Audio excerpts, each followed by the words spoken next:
এই এই মাল কটা বুঝে নে, শোন 2 কেজি আলু দিবি, নে কি নিবি নে। আর এ ভাই একটা ডাব সাবান দে তো। এ সঞ্জীব, ওকে একটা ডাব সাবান দে তো। এ দাঁড়া, এ ভাই ডাব সাবান নিয়ে কি করবি? কি আবার করবো, গায়ে মাখবো। रुको जरा सबर करो।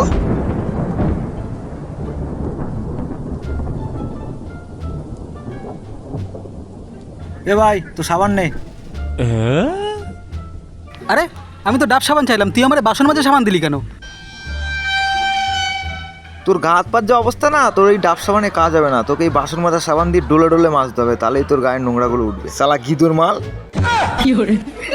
হ্যাঁ হ্যাঁ দাদা, আপনি ঠিকই বলেছেন। ওর যা অবস্থা, এই সাবানই ওর দরকার। ঠিকই আছে। আরে দাদা আপনি কি বলবেন, আমরা দোকানদার, আমরা ব্যবসাদার, আমরা কাস্টমারের চেহারা দেখে বুঝে যাই সে কি নিতে পারে। ওর যা দরকার আমরা সেটাই দিয়েছি ওকে। এটা নিয়ে গিয়ে ওকে ভালো করে ঘষবেন, ঠিক আছে?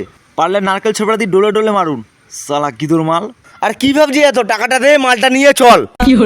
Donkey, daddy bought the donkey. Donkey died, daddy cried, pinky, pinky, bone.